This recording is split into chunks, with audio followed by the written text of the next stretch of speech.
Hey guys, and welcome to a brand new video here on FPL Now, your #1 source for tips, tricks, and everything you need to know for fantasy Premier League football. Today we're going to be going over some updated wildcard drafts for Game Week 16 because of all the injuries and suspensions and COVID outbreaks that we've had this week. So if you're excited for the video, drop a like down below. Let's try and hit 35 likes. Leave a comment, what transfer are you making this week? Subscribe if you're brand new. With all of that out of the way, let's get into the video.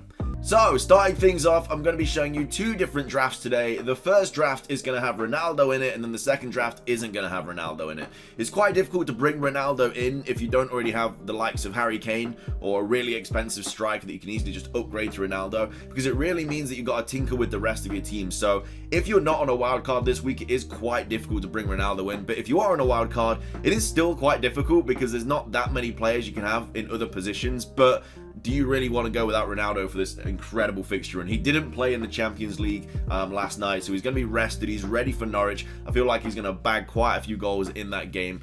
So yeah, if you are not a Ronaldo owner, you're going to have to just sit and wait and just hope that he just blanks, but I don't think he's going to. Anyway, let's go over the first draft. And then in goal, we have Steele and De Gea. I've gone with De Gea over Ramsdale just because look at that fixture. I mean, just over the next 5, Norwich, then he has Brentford, Brighton, Newcastle, and Burnley. Like, that's just such a good fixture run. United look quite good at the back as well. Of course, you can't really go over last night's performance because they literally had their C team. Like, so many United players made their debut last night. But against Crystal Palace, they did play really well. And Norwich is a fixture I think United are just going to really enjoy. They're just going to dominate. It's not at Old Trafford, but again, I mean, I think United have got like a new breath of fresh air under Ralph. And then Steele is just there for a 4 mil keeper.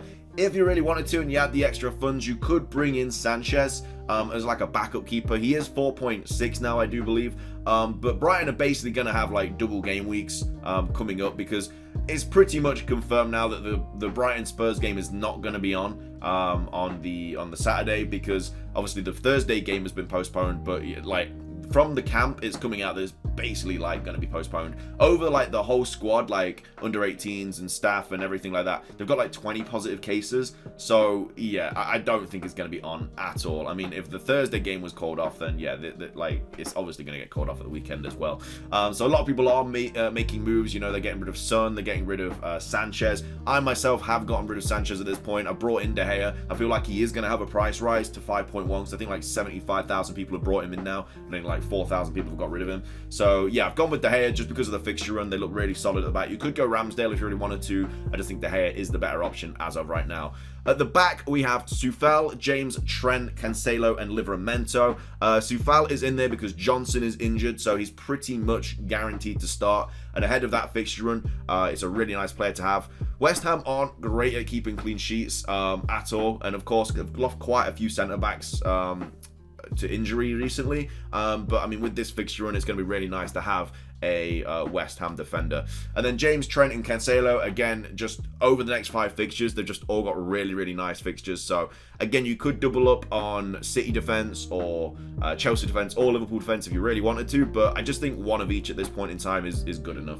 And then Livramento is just there for backup. You know, you could go with a different player. I don't really know if there's any other like 4 to 4.5 mil players that are starting now that Johnson's injured. So Livramento is just kind of the best one to have, in my opinion. No, it's just he's just starting every single game like he has done pretty much all season. So yeah, Livramento is on there for bench fodder. In midfield, we have Mbumo, Salah, Jota, Gundogan, and Brownhill. So Brownhill, bench fodder. Mbumo is not bench fodder, which is another reason I'm not a huge fan of this draft. It's just so difficult to get like a good defense, a good midfield, and a good attacking, because you want City players, you want Liverpool players, you want United players. It's so difficult to put that all into one draft without taking some sort of penalty like somewhere else. And Mbumo is one of those penalties. It is one of the punishments. He did finally get a return last week, and they do have Watford next. They then have United, which is unfortunate, but then they do have Southampton and Brighton. But I'm not a huge fan of Mbumo at the moment. I will be getting rid of him as soon as this Watford game is over. But there's just not, like, you've got no money in the bank for this draft. I mean, you might have brought Cancelo in a lot earlier, and like when he was like 6 mil, and in that case you'll have like an extra 0.7, which is fine. You might have brought Reece James in really early, you might have brought Trent in really early, you might have brought Jota in, Salah really early, so you might have the extra funds, which if that is the case, then fair play. You could upgrade Mbumo to the likes of a Gallagher. You can't even go Smith Rowe because he's injured at the moment as well, but Gallagher could be a good shout if you do have the extra money. I unfortunately do not, which is why he's not on this draft. And then up front, we have Ronaldo, Antonio, and then Locadia. Locadia, of course, bench fodder. But then Antonio and Ronaldo ahead of this fixture run is absolutely ridiculous. So this is the draft with Ronaldo. I'm okay with it. It's just I'm not a fan of playing Mbumo every single week because he's just not really been on it with me. And I don't really think there's any other 5.5 mil players that I honestly really want to play. Like, I would love to have Bowen there instead, but where am I finding that extra mil from? You know, like, it's just pretty much impossible. You'd have to downgrade James or maybe like Trent or like Cancelo or someone like that. Like, you could go Cancelo to Diaz, maybe James to Alonso. That would give you the extra funds, but then you're taking a big hit there not having a Cancelo and James. You could get rid of Gundogan for Bowen and then bring in someone else for Mbumo, but you know, I mean, I guess you could go Gundogan to Bowen, which would give you 0.8, and then you could use that 0.8 to bring Gallagher in if you really wanted to. But then you don't have a City midfielder, so yeah, it is an interesting one. So I'm going to leave that up to you guys if you are going to follow this wildcard draft. The next wildcard draft I do like a lot more, but at the same time it doesn't have Ronaldo, which is the problem because Ronaldo I think is going to pop off against Norwich and over the next fixtures as well. We don't know how often he's going to get rested by Ralph, but if he doesn't, then he's just got a really nice fixture run. But this is the second wildcard draft that doesn't have Ronaldo but has a little bit more everywhere on the field. Has a really strong bench for the Christmas period. So yeah, we have Steele and De Gea in goal again already, and then we're actually doubling up on City defense with Diaz and Cancelo, and then James, Trent and Livramento again. I've gone with the City lineup just because I feel like their fixtures are probably the best out of the three big teams in the league. Like, yeah, James has a really nice fixture against Leeds. Trent has really nice fixtures coming up, but I just think with City and how dominant they are at the back and the fixtures that are coming up, I think they are just a little bit better if you are going to double up on them. Again, you don't have to double up at all. You could get rid of Diaz for a Soufal again or something, which would save you a lot of money, and you already have 1 mil in the bank there as well. So you could upgrade to somebody else if you really wanted to. But I just think that Diaz is not necessarily 100% nailed, but he's a better option than a lot of other players. You could go with a Rudiger as well if you wanted to double up on Chelsea defense, and again you could go with Van Dijk if you wanted to double up on Liverpool defense. I just think for this situation with the fixtures coming up, I think Diaz and Cancelo are the best two defenders to own for like the run of fixtures coming up. In midfield we have Bowen, Salah, Jota, Bernardo and Sissoko. So Bowen is in this fixture and you've got Bernardo in there as well. This is a like a 4-3-3 or a 3-4-3. Like, this has just got a really strong bench going into the Christmas period, because with how much rotation there is on the Christmas period, you really want a good bench to be able to rely on them if your certain players don't play. And having City players, having Chelsea players, like, they are going to get rotated because some teams have like 3 fixtures in like a week, which is just redonkulous. But either way, it's nice to have a strong bench. So yeah, Bowen, Salah, Jota, Bernardo and Sissoko. Again, we've already been on the fixture run for those players. And then up front we have Watkins, Antonio and Dennis. So obviously you wouldn't play Watkins this week because he's got Liverpool, but then after that he has Norwich, Burnley, Chelsea, and then of course he has Leeds. And the points he's been getting have been really good. Like, he got 2, 8, 2, 9, 2. Like, so he's kind of returning every other game. And the fixture run that like Villa have, and as well as the fact they're now under Steven Gerrard and playing much better football, I think he's a really nice option to have. But yeah, you've also got Dennis as well. The only problem with Dennis is I think he's also going off to AFCON, which is a little bit of a problem, because that means from this draft you'd be losing Dennis and you'd be losing Salah to AFCON, and I think that's it.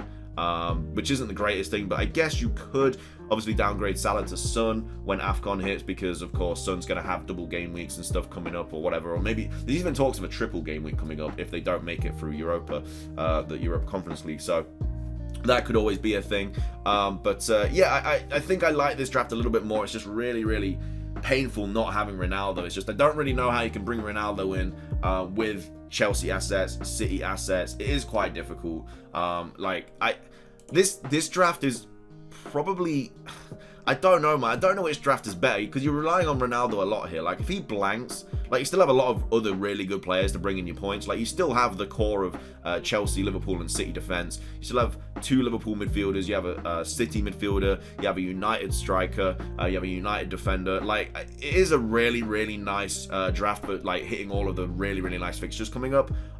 It's just, unfortunately, I don't know, man. I'm not a huge fan of Mbumo in there, and you'd have to play him every single week. So maybe you'd have to do a bit of tinkering. Maybe you would have to downgrade somebody, maybe Antonio to Watkins or someone to give you a little bit more money. You could somehow make it so you bring Gallagher in instead of Mbumo. I'd feel a lot more content with having Gallagher in this team than Mbeumo, but again, where do you get extra money on? Do you downgrade De Gea to the likes of a Gaeta or someone, which would give you an extra 0.5? But yeah, this also doesn't have Bernardo Silva as well. It has Gundogan as well, so I don't know how much he's going to play instead of Bernardo Silva. But either way, they are going to be my wildcard drafts for today's video. It's a little bit difficult, like I say, to get Ronaldo in with a really, really strong team. But again, if you made certain transfers earlier on in the season, like you brought Cancelo in early, brought James in early, then you should be fine. Like you should be able to increase that Mbeumo to somebody like Gallagher, who would be a much better option in my opinion. That is everything for today's video, though. Like I say, if you guys enjoyed, drop a like. Let's try and hit 35. Leave a comment. What are your transfers going to be this week? Are you taking a hit? Let me know. Subscribe if you're brand new. With all that out of the way, thank you for watching. Have a fantastic rest of your day, and until next time, peace.